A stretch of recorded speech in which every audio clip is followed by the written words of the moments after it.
The romantic comedy is a broad genre. Its movies can be quirky art films, popcorn fare packed with pratfalls, pasted together pablum made for Hallmark binges.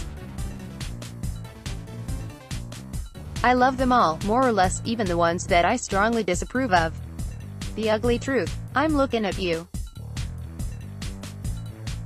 In fact, I have looked at you, all the way through, despite your incredibly misogynistic plot, but the best kind of rom-com, in my opinion, isn't necessarily the best rom-com, in the sense of the most skillfully wrought or narratively ambitious or sharply scripted. It doesn't need to be Oscar bait. It's the rom-com that hits me like a high school crush, irrational and obsessive. To All the Boys I've Loved Before is my new crush. It fills my chest cavity with fizzy, buoyant, bittersweet emotions. I would marry this movie, maybe, or at least go steady with it for a while. Sure, it has its flaws, some dangling narrative threads, some implausible twists, a touch light on the comedy end, but no partner is perfect. Could it work out? Well, relationships take commitment, like my dedication to re-watching this movie fully 3 times in the 3 days since I first viewed it. Relationships take work, like the relentless effort that I've devoted to locating and reviewing the most objectively adorable scenes in this movie approximately 43 times apiece. This was hard, there are a lot of them, I want to talk to everyone about it, but I also feel possessive, jealous. I want people to agree and understand how I feel about it, but if they do, I feel a bit heartbroken that anyone could share this special feeling. Unfortunately for my greedy lizard brain and fortunately for other rom-com lovers, To All the Boys I've Loved Before dropped on Netflix on Friday. It belongs to all of us now. Based on the YA novel by Jenny Han, adapted for the screen by Sofia Alvarez and directed by Susan Johnson, To All the Boys I've Loved Before follows the first love story of a 16-year-old girl obsessed with love stories, Lara Jean Song Covey, Lana Condor. When the movie opens, she's a homebody, with few friends and no dating history, who's close with her 2 sisters and her dad, a well-meaning gynecologist, John Corbett, who has tasked his eldest daughters with keeping the household going after the untimely death of their mother.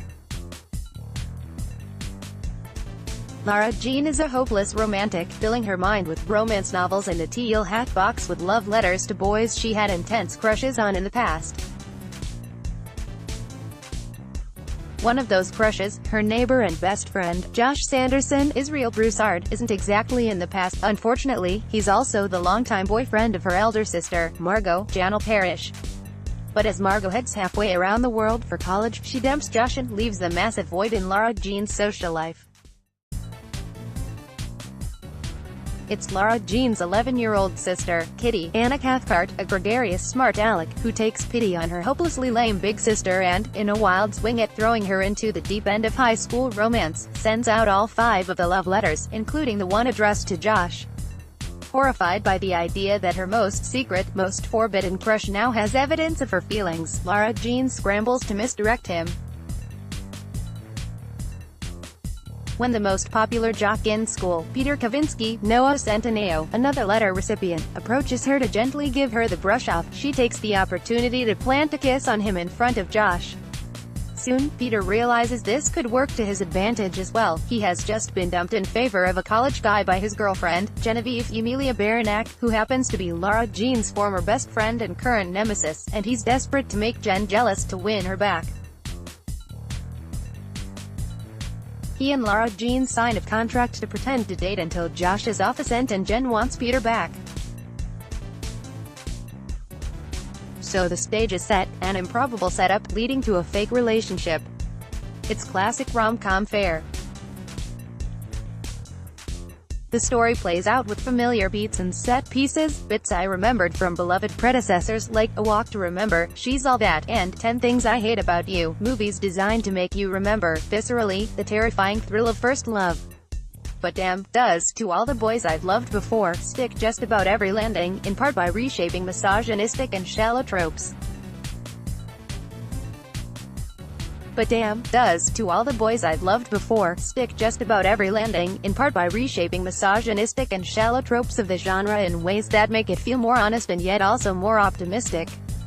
The film nods, rather controversially, to the problematic history of the rom-com during a scene in which Lara Jean and Kitty, whose mother was Korean American, share their favorite movie, 16 Candles, with Peter.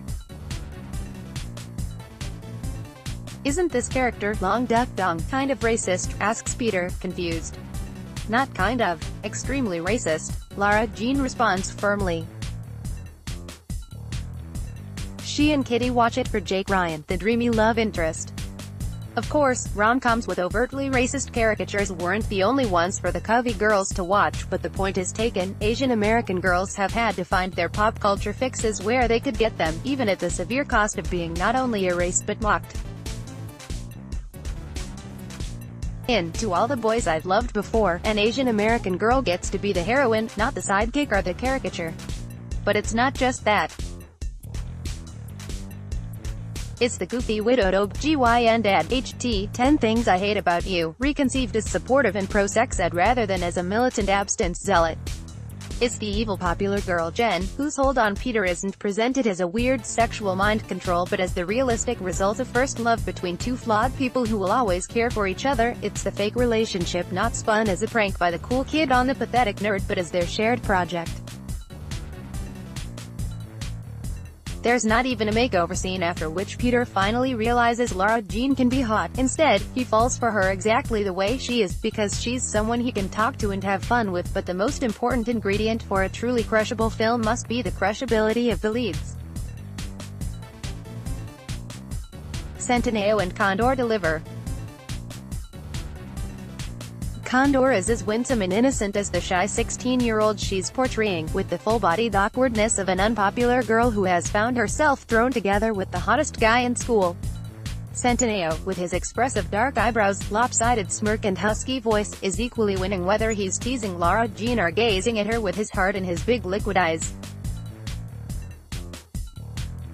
Even at his most dickish moments, he does, after all, start out as the lacrosse bro dating the hot bitch. He conveys a bedrock kindness and an underlying vulnerability that make it seem inevitable that romantic Lara Jean will fall for him. Honestly, who wouldn't? Look at them, you monsters. Don't tell me you don't want to be inside their fictional relationship right now. By the end of this movie, I was weeping, mostly with sadness for my squandered teenage years, which were spent making sure no boy ever found out I liked him, in order to spare myself rejection. You don't get a beautiful high school romance you can remember forever with that strategy. As my abundant tears probably betray, one may quibble about whether this movie is, exactly, a rom-com. To All the Boys I've Loved Before lacks the sappy drama of A Walk to Remember, or The Notebook, but it's also light on knee-slapping jokes and physical gags.